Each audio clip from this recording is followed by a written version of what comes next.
కాంగ్రెస్ పాలనలో నేతన్నలకు మళ్లీ చీకటి రోజులు వచ్చాయన్నారు బీఆర్ఎస్ వర్కింగ్ ప్రెసిడెంట్ కేటీఆర్. రాష్ట్రంలోని నేతన్నల బతుకులు ఆగమయ్యేలా కాంగ్రెస్ ప్రభుత్వ విధానాలు ఉన్నాయని మండిపడ్డారు. నేతన్నలపై కాంగ్రెస్ పార్టీకి ఎందుకింత కక్ష అని కేటీఆర్ ప్రశ్నించారు.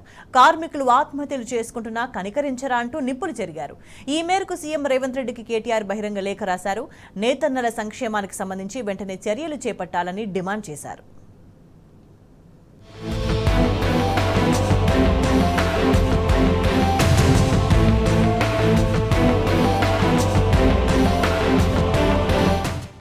బీఆర్ఎస్ పాలనలో 10 ఏళ్లు పండుగలా కళకళ్లాడిన చేనేత రంగం కాంగ్రెస్ రాగానే మళ్లీ సంక్షోభంలో కూరుకుపోయిందని బీఆర్ఎస్ వర్కింగ్ ప్రెసిడెంట్ కేటీఆర్ అన్నారు. 2004 నుంచి 2014 వరకు కాంగ్రెస్ హయాంలో వస్త్ర పరిశ్రమ ఎలాంటి దుర్భర పరిస్థితుల్లో మునిగిపోయిందో మళ్లీ కాంగ్రెస్ వచ్చి 4 నెలలు గడవక ముందే అదే విపత్కర పరిస్థితిని ఎదుర్కొంటోందని చెప్పారు. ఈ మేరకు సీఎం రేవంత్ రెడ్డికి కేటీఆర్ బహిరంగ లేఖ రాశారు. కాంగ్రెస్ ప్రభుత్వం అనుసరిస్తున్న కక్షపూరిత వైఖరి వల్ల గత 4 నెలలుగా నేతన్నలు చేనేత పనులకు దూరం అవడంతో పాటు పవర్లూమ్స్ పూర్తిగా బంద్ అయ్యాయని తెలిపారు. చేనేత కార్మికులు, పవర్లూమ్ ఆసాములతో పాటు కార్మికులు రోడ్డున పట్టడంతో పరిస్థితి అగమ్య గోచరంగా మారిందని ఆవేదన వ్యక్తం చేశారు.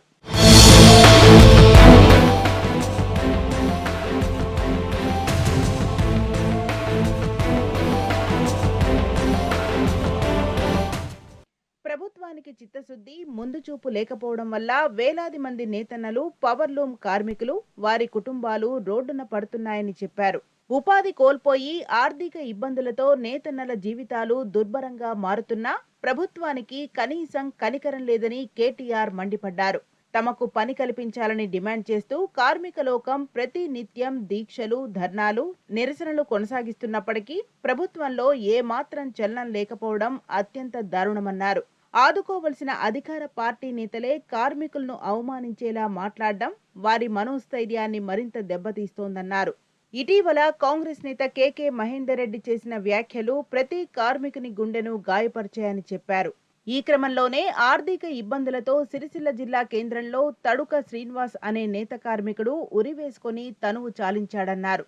ఇది ఆత్మహత్య కాదు, ముమ్మాటికి కాంగ్రెస్ ప్రభుత్వం చేసిన హత్యగానే నేతన్నలు భావిస్తున్నారని చెప్పారు. నేతన్నలపై కాంగ్రెస్ చిన్నచూపునకు ఈ వ్యాఖ్యలు అద్దం పడుతున్నాయని కేటీఆర్ ధ్వజమెత్తారు.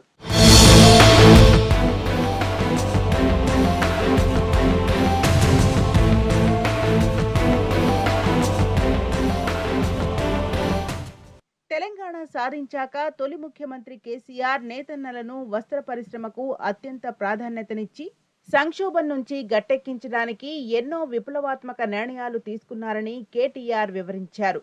చిక్కి శల్యమైన ఈ పరిశ్రమను ఆదుకోవడానికి స్వయంగా వస్త్ర పరిశ్రమ పెద్దలను పిలిపించి ఒక రోజంతా అధికారులతో కలిసి సమీక్ష నిర్వహించారని గుర్తు చేశారు.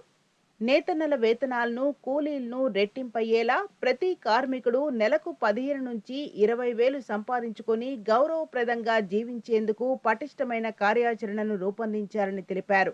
అనేక వినూత్నమైన సంక్షేమ కార్యక్రమాలను కేసీఆర్ తీసుకొచ్చారని గుర్తు చేశారు.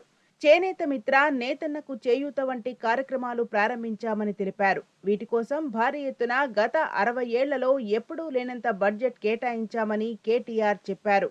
గతంలో ఇతర రాష్ట్రాల నుంచి సరఫరా అయ్యే రాజీవ్ విద్యా మిషన్, సర్వశిక్ష అభియాన్ కార్యక్రమాల ఆర్డర్లను రాష్ట్రంలోని నేతన్నలకు ఇచ్చి చేతి నిండా పని కల్పించామని చెప్పారు.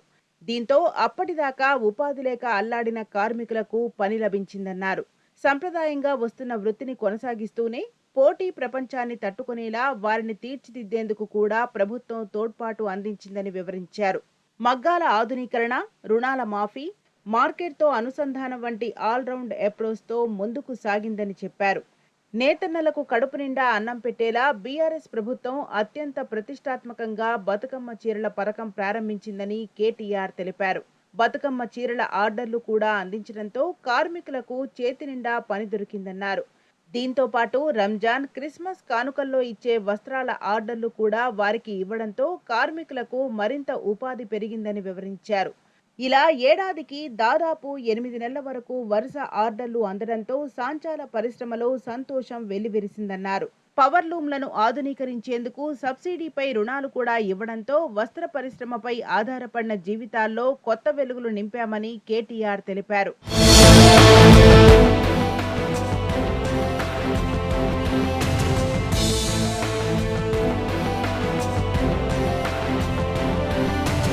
చేనేత రంగానికి పూర్వ వైభవం తీసుకురావడమే లక్ష్యంగా సాగిన ఆ మహాయజ్ఞం ఎన్నో గొప్ప ఫలితాలను ఇచ్చిందని కేటీఆర్ వెల్లడించారు.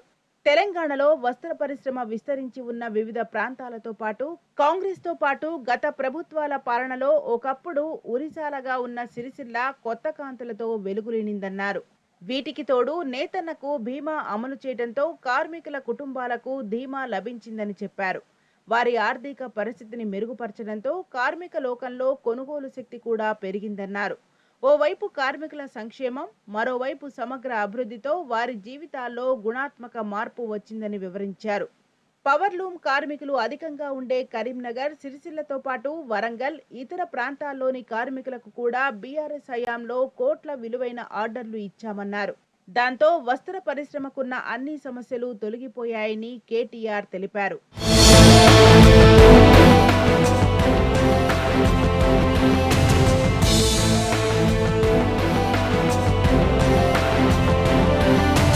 తెలంగాణ సాధించిన క్షణం నుంచి 10 ఏళ్ల పాటు పండుగలా మారిన వస్త్ర పరిశ్రమ చుట్టూ మళ్లీ కాంగ్రెస్ రాగానే చిమ్మ చీకట్లు అలుముకుంటున్నాయని కేటీఆర్ ఆందోళన వ్యక్తం చేశారు. పరిశ్రమను దెబ్బతీయడంతో పాటు కార్మికుల జీవితాలతో చెలగాటమాడే విధంగా వ్యవహరిస్తున్న కాంగ్రెస్ సర్కార్ వెంటనే తన తీరు మార్చుకోవాలని సూచించారు. గత బీఆర్ఎస్ ప్రభుత్వం అమలు చేసిన కార్యక్రమాలను భేషజాలకు వెళ్లకుండా కొనసాగించాలని డిమాండ్ చేశారు. బీఆర్ఎస్ ప్రభుత్వం ఉన్నప్పుడు ప్రతి ఏడాది బతుకమ్మ చీరల ఆర్డర్లకు సంబంధించిన జీవోను ఫిబ్రవరిలోనే విడుదల చేసిందని గుర్తు చేశారు. కానీ మార్చి నెల మొదలైన కాంగ్రెస్ సర్కార్ వైపు నుంచి కదలిక లేకపోవడంతో వీటిపై ఆధారపడిన వారందరిలో ఆందోళన రోజురోజుకు పెరిగిపోతోందని చెప్పారు. ఇది 35,000 మంది కార్మికులు, వారి కుటుంబాలకు సంబంధించిన కీలకమైన సమస్య కాబట్టి వెంటనే కాంగ్రెస్ ప్రభుత్వం యుద్ధ ప్రాతిపదికన చర్యలు చేపట్టాలని సూచించారు. వెంటనే నేతన్నలకు ఈ బతుకమ్మ చీరల ఆర్డర్లు అందించి వస్త్ర పరిశ్రమను ఆదుకోవాలని కోరారు. అలాగే యాన్ సబ్సిడీని కూడా వెంటనే విడుదల చేయాలని డిమాండ్ చేశారు. బీఆర్ఎస్ ప్రభుత్వం ఉన్నప్పుడు నెల కార్మికుల ఖాతాల్లో నేరుగా సుమారు 3,000 రూపాయల వరకు పడేవని గుర్తు చేశారు. ఈ ప్రభుత్వం వచ్చాక చేనేత మిత్ర కార్యక్రమం ఆగిపోయిందని చెప్పారు. మూలన పడిన సాంచాలను తిరిగి తెరిపించడానికి పరిశ్రమకు రావాల్సిన 270 కోట్ల రూపాయల బకాయిలను కూడా ప్రభుత్వం వెంటనే విడుదల చేయాలని కేటీఆర్ డిమాండ్ చేశారు.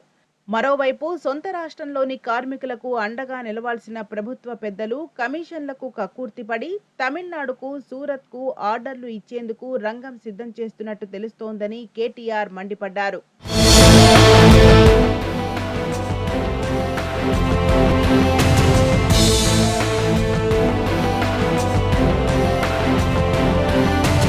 నేతన్నల సంక్షోభాన్ని రాజకీయ కోణంలో కాకుండా పేద, బడుగు, బలహీన వర్గాలైన నేతన్నల కోణంలో ఆలోచించి వెంటనే పరిష్కరించాలని కేటీఆర్ విజ్ఞప్తి చేశారు.